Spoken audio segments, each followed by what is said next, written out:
And now we come to a Sibelius masterpiece, his Second Symphony in D.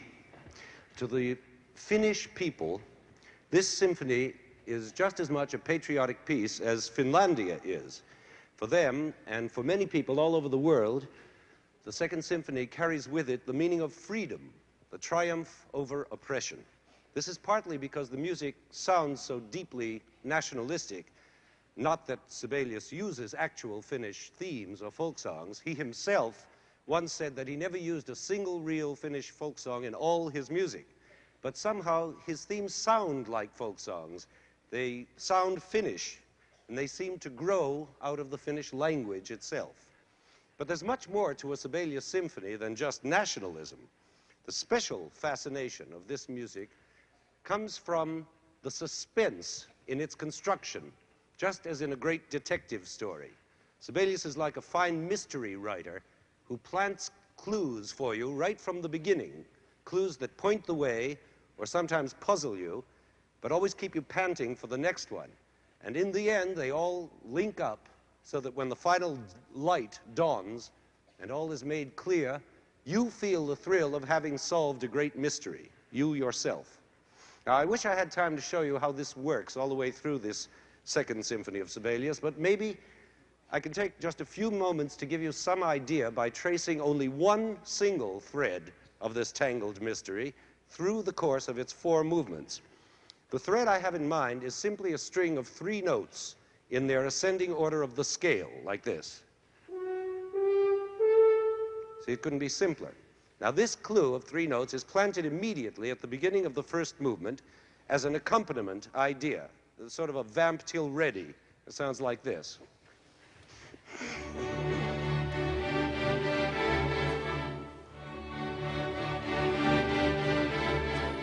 Now, over that accompaniment figure appears the first main theme, and lo and behold, it is again built out of the 3 notes of the scale, only in descending order, as if contradicting the first clue, like 3 blind mice. Now, here is the accompaniment with the theme on top of it.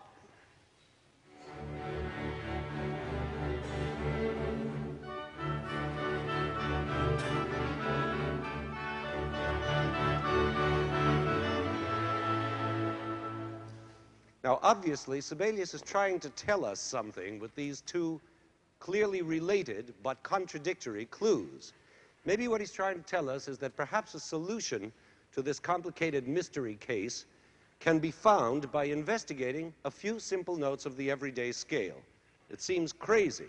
Maybe it's impossible. Well, let's find out by following further our thread of clues, each one being a version of those first 3 scale notes, whether upwards or downwards, repeated or rearranged or expanded or something. For instance, later on in this first movement, you hear the notes on plucked strings growing from 3 to 5 notes, from soft to loud, expanding like a rising flock of birds. It sounds like this.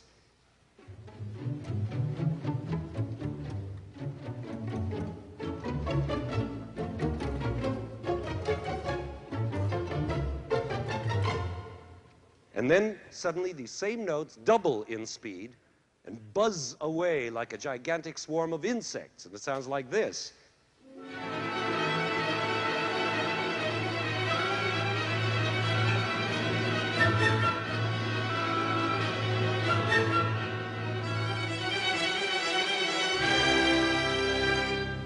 And that's all made out of those same 3 little old notes.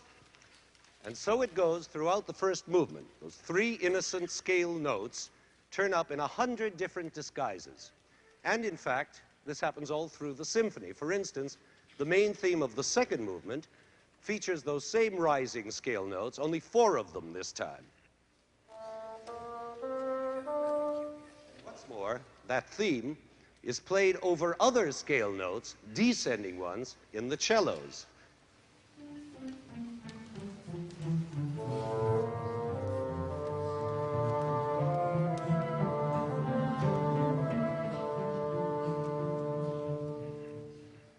It's amazing how many different ways those few scale notes can be made to sound by a genius like Sibelius. And the third movement, the scherzo, he turns the same notes into a savage roar by jumbling them up, just three of them, and playing them as fast as possible, so it comes out like this. Now imagine that wild sound is only another disguise of the original three scale notes. Beam, bum, bum, only whirled up into a storm so that it sounds like this.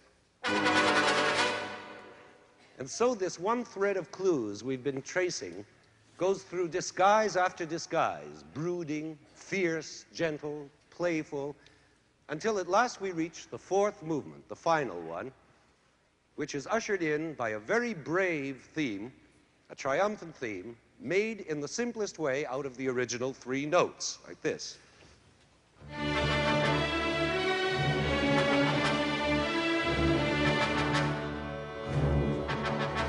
Now, that sounds as though we are nearing our solution to the mystery.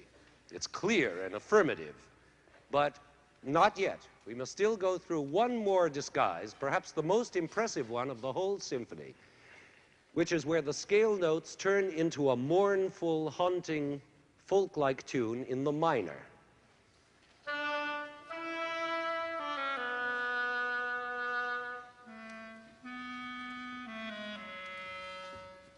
And this little tune begins to repeat over and over, hypnotically, while underneath it, the scale, the same scale, becomes a writhing figure, like a great serpent, also repeating over and over, like this.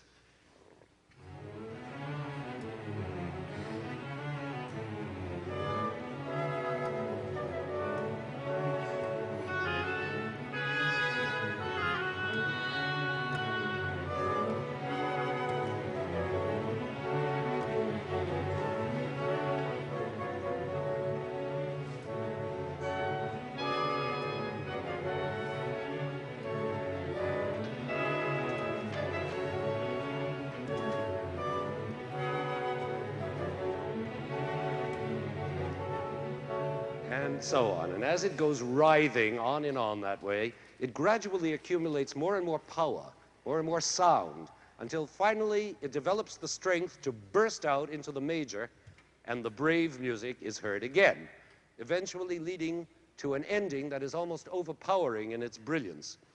So at last we have the solution to which all these scaly clues have been leading.